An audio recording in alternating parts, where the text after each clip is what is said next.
Regular testing को लेकर के भी साथ में मैं ये सवाल जोड़ना चाहूँगी कि कितना ज़रूरी है खुद को हमेशा आप टेस्ट कराते रहें, और इसलिए क्योंकि आप कह रहे थे कि लोग पहुँच नहीं पाते हैं, कई बार ऐसा होता है कि दूर से लोग हैं टेस्ट के लिए शहर आते हैं, हर सुविधा वहाँ पे उपलब्ध नहीं है। तो अभी वो प्रोजेक्ट आपका कहाँ बढ़ा और क्या काम कर पाया? जैसा कि अभी आप पूछ रहे थे का दूसरा सवाल कि रूटीन टेस्ट कराने की या प्रिवेंटिव टेस्ट कराने की हमें आवश्यकता क्यों पड़ती है। देखिए, जिस तरह से देखिए मैं पिछले जो 20 सालों से देखता हुआ आ रहा हूँ, और अभी डॉक्टर अंशुमन ने भी इस चीज़ के ऊपर ध्यान खिंचवाया कि स्क्रीनिंग कितना इम्पोर्टेंट है।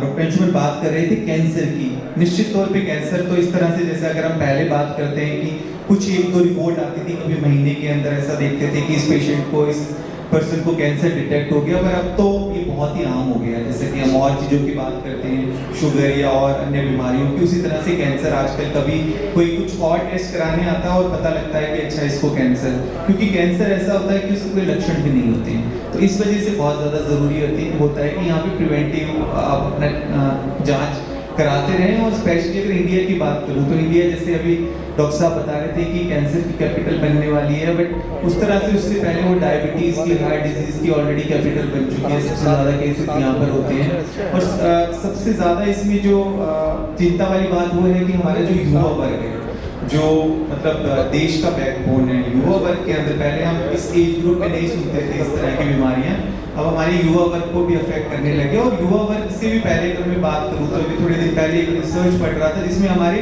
टीन एज वाले हैं, हमारे 12 साल से 13 साल से उम्र के बच्चे हैं और 18-19 साल तक, ये बच्चे भी काफ़ी इफेक्ट हो रहे हैं। इन बच्चों के भी कोलेस्ट्रॉल इतने ज़्यादा बढ़े हुए हैं, इन बच्चों को भी ब्लड प्रेशर इतना ज़्यादा बढ़ रहा है। ये सब इस वजह से हो रहा है कि जो हमारा खान पान है, हमारी लाइफस्टाइल है, हमारा जो स्ट्रेस है, जैसा अभी डॉक्टर साहब भी बात बता रहे थे कि वो एक बहुत बड़ा फैक्टर है।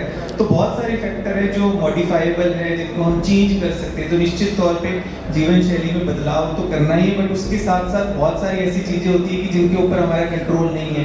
जिस तरह का आपका पोल्यूशन लेवल देखेंगे, मैं नोएडा की भी बात कर लूँ, दिल्ली नोएडा, पोल्यूशन लेवल हमेशा मॉडरेट रहता है, मतलब नॉर्मल तो कभी होता है, तो वो भी एक बहुत बड़ा फैक्टर है। तो इस वजह से कुछ जांचें ऐसी ज़रूरी होती है जो हमें समय समय पर कराते रहना चाहिए, ताकि अगर कुछ भी चीज़ हो तो हम उसको टाइमली डिटेक्ट करके करेक्ट कर सकें। और बहुत सारी बीमारियां ऐसी भी है जो रिवर्स हो सकती है समय रहते, अगर हमें पता लग जाए कि आप प्री डायबिटिक हैं तो आप आराम से उसको बहुत सारी चीज़ें लाइफस्टाइल मॉडिफिकेशन से आप उसको करेक्ट कर सकते हैं।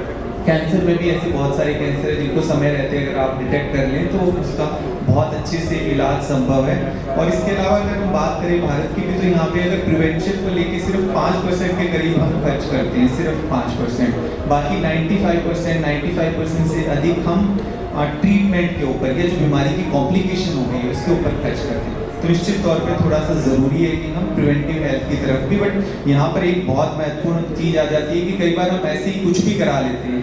देखिए, ज़रूरी है आप कभी भी कोई अपनी जांच कराना चाहें तो अपने डॉक्टर से ज़रूर बात कर लें, क्योंकि कोई भी आप टेस्ट करा लेंगे उसको आपका बेनिफिट नहीं होगा। आपकी एज के अकॉर्डिंगली, आपकी लाइफस्टाइल के अकॉर्डिंगली, आपकी फैमिली हिस्ट्री, बहुत सारी चीज़ें देखी जाती हैं, उनके अकॉर्डिंगली आपको टेस्ट प्लान किए जाते हैं।